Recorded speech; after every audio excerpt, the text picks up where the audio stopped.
The God Valley incident. This is One Piece chapter 1160, and the cover page, it's still continuing with Yamato's pilgrimage as she's overlooking the flower capital, but yeah, that's it. So we don't care about the cover page. Let's get into this chapter's breakdown. The Davy Gland has been revealed, and they are front and center as the ultimate prize. The Celestial Dragons, they're currently throwing different objects, different weapons, different rocks. They're throwing it at the Davy Gland, just showcasing their hate and asking, hey, if they're Buccaneers too. So if you're a Davy and you're a Buccaneer, oh, you are almightily cooked. It's hard to tell exactly how many of them there are, but it looks like there's around 10 that are standing on the platform. You even see a young Teach with his mother experiencing this.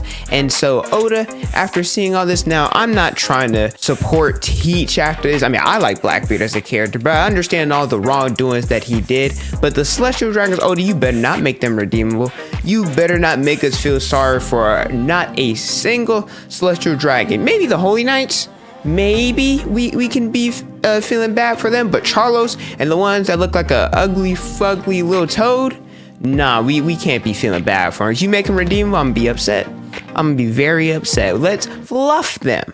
They need to suffer in the worst way possible. And while this is going on, Dragon, he's talking with Garland's baby mama. He's like, hey, can I hit next? Death by Snoop. No, I'm just kidding. But he's talking with her, and Garland's baby mama's like, hey, can you take my children? I want them to be raised in a warm environment. I don't want them to be with that man. Shout out Dragon. He doesn't even know who these people are, and yet with his views on justice, seeing that the Celestial Dragons and the Marines, that they are wrong, he's like, okay, let me go out and protect these people. Let me go out and protect these children. And well, if we're being honest, if Dragon didn't do this, well, One Piece, it would have ended right here. The hunting competition begins, and we already saw a little bit of this during the Kuma flashback, but here we got a little bit more in depth just about how horrible it is, because we get to see the civilians even more, all like the suffering, the struggling, the begging that they're doing. There's parents that are telling their kids, like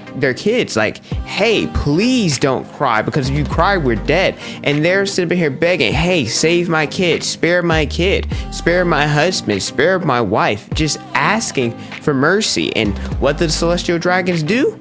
Oh, it don't matter to them because they're streaming this on Twitch. We live. I don't know how this didn't get banned. How did it get banned for TOS? They're streaming this to Mary Joa. They're having a field day witnessing this massacre. Oh, and especially watching the Holy Knights. They're the stars of the show. They got the pom-poms out rooting for them. Everybody's gushing and gooning and, just in love with Garland. Gunko, she's gone crazy, and it's revealed that she's a part of the House of Manmayer. People call her the Goddess of Steel or the God of Steel, something like that. Summers, he's sitting up in here, had a kid climb up a tree. This is probably the worst one of all because he has the different thorns, the different briars on the ground at the roots, and it's like, oh, well, you're gonna fall eventually. The kid's dad comes flying in, is like, hey, that's my kid, and he ends up falling. They both end up, I don't necessarily know if they died, but I assume with all the briars they ended up, well, at least they got skewered, right? That's painful, falling into a basket of thorns like that. And guess what? You know what Summers is doing? My boy's just laughing. He's just amused by all this. Shout out Big Dragon. This boy is doing nothing in the current story, but he did enough back in the day, I guess, to make up for his lack of relevance in the current story, because in the past we know that Elbaph was giving a speech telling the slaves, like, hey, it's not about surviving. We're not going to survive. They're going to kill us all after these 3 weeks. No, we have to escape. God Valley. And then a random Celestial Dragon, he sees them. He's like, oh shoot, I got a couple rabbits. I can get a couple points here, getting ready to shoot him. And you know what Dragon does? He shoots the Celestial Dragon instead. I assume he killed him here. I assume that's what he did. Shout out Dragon, similar to Luffy, like father, like son. Dragon took out a Celestial Dragon when he was 17. Luffy did the same thing when he was at Sabaody. So in saving Kuma and Elbaph here, that's a couple of things in the story that doesn't happen. Number one, Luffy, he doesn't make it out of Sabaody because he needed Kuma to save him from Kizaru, and then Elbaph helped him escape Impel Down, so the entire Marineford incident would have happened differently. Number 2, Kuma, he is the figure for the Pacifista, or at least the model that they were built upon. And so if Kuma doesn't survive here, well then once again the Pacifista, like, they don't arrive at Marineford, that tide isn't shifted. And also just what they do throughout the entirety of the story, I believe that they cost the price of a warship.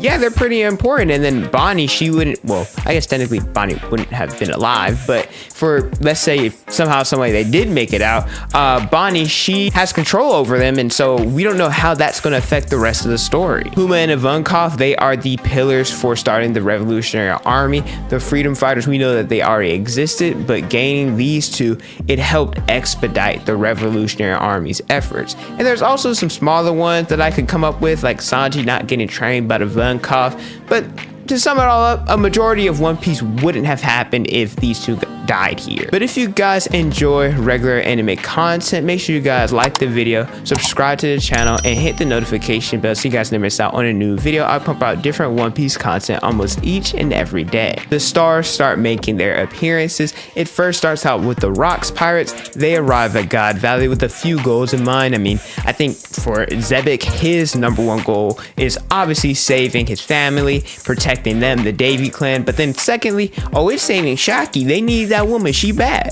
They need to secure her, and then also getting different treasure, getting different devil fruits. So instead of fighting like they typically would do, Rocks is like, nah, we gotta work together. When we get back to Hachinosu, we can split the stuff evenly there, but as of right now, let's work together so we can dominate God Valley. Guess what these fools are arguing about? It ain't even about the devil fruits. It ain't even about all the treasure that's here. They're like, hey, whoever saves Shakky, she's gonna go with. Whitebeard sitting up in here is like, oh, I'm just saving a friend, but if she looks my way, I ain't mad. There's Silver Axe, there's Barbell, there's freaking Shiki. All of them are fighting over her. You know who's not here though? Wang Ji. He ain't here because we know he's a rat.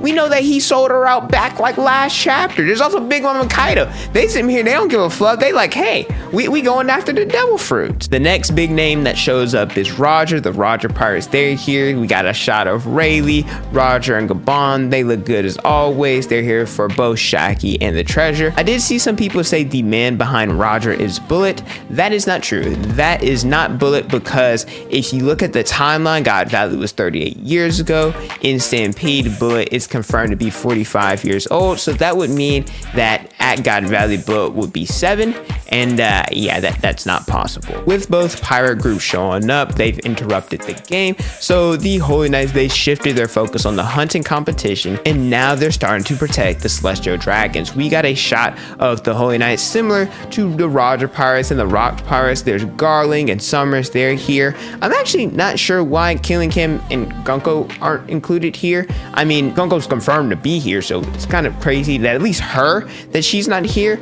but at the same time, I mean, it's not that big of a deal. Oda, he's had different panels of the Straw Hats where not all of them have been there, even though they're in the art together, so it's not really a big deal, but I think it would have been cool to see them there. There's also 2 other ones that we were introduced to during the Kuma flashback. Still don't know their name. They're showcased here, and there's 2 bigger ones. One looks like a Yeti, and the other one I thought was Killingham, but it's actually not.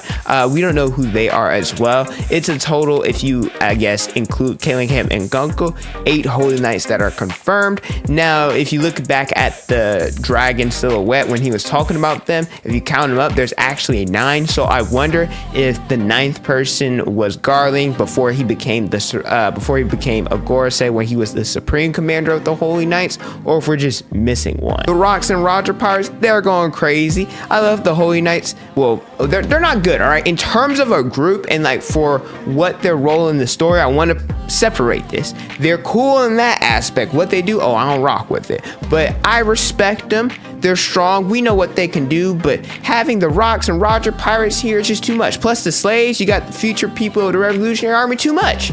It is too much for them to handle all of them. They just simply don't have enough manpower. And so guess who arrives? The cavalry is here, baby. You got Motherfluffin' Bogart. He's sitting up here at okay, let me stop disrespecting Garp. I love Bogart, but Garp, the hero, well, I guess he wasn't technically the hero yet, but Garp, he's here, baby. Vice Admiral Garp. You have Roger and Rocks, they out here looking, they're like, A rail has arrived, baby. So unless Oda throws a curveball and incorporates someone else here, all the big hitters are here. The Rocks Pirates, Roger Pirates, the Holy Knights, Garp, everyone's here. I am so excited for the next chapter. I need to see matchups.